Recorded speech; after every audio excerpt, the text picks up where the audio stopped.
মজা করে ভাত খেতে হলে কি মাছ মাংসের প্রয়োজন আছে? না, একদমই প্রয়োজন নাই। আজকে কি রান্না করেছি দেখেন, খুবই স্পেশাল একটা মেনু, খুবই সিম্পল ওয়েতে দেখাবো আজকে।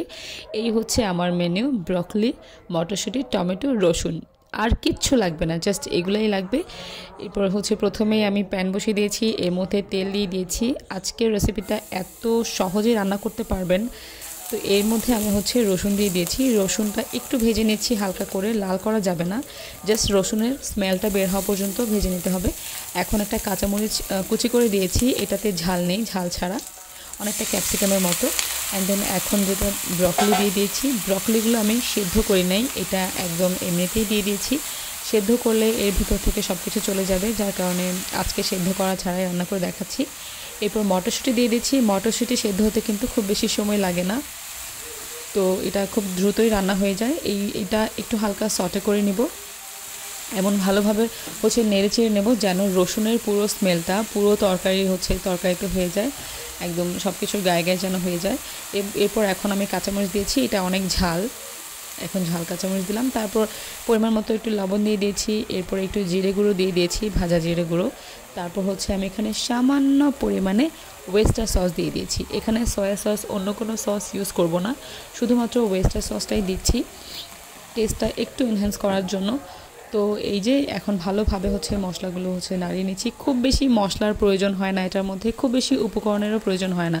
ওয়েস্টার সসটা চাইলে আপনারা স্কিপ করতে পারেন, সেক্ষেত্রে হচ্ছে আপনারা ম্যাগি স্বাদি মশলা যেটা আছে সেটা দিয়ে দিতে পারেন। তো এরপরে হচ্ছে ভালোভাবে নেড়ে চেড়ে হচ্ছে যখন একটু নরম হয়ে আসবে, এই পর্যায়ে আমি টমেটো দিয়ে দিয়েছি বেশি করে।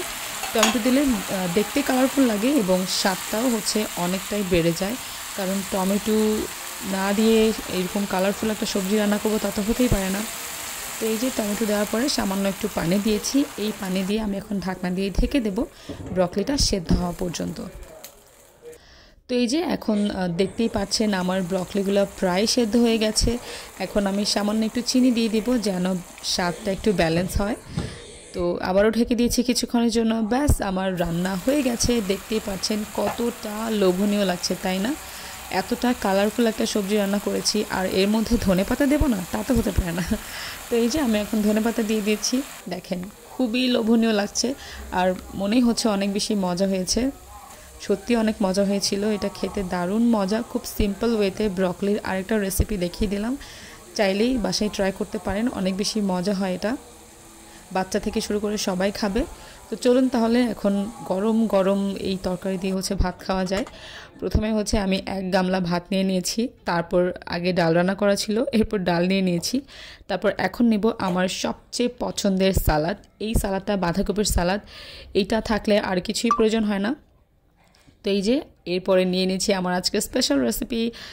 তো ভিডিওটা কেমন লেগেছে জানাবেন, যদি ভালো লাগে তাহলে লাইক কমেন্ট শেয়ার করে পাশে থাকবেন। ও হ্যাঁ, লেবু তো লাগবেই, তাই না? লেবু ছাড়া তো এত মজার খাবার খাওয়া যাবে না।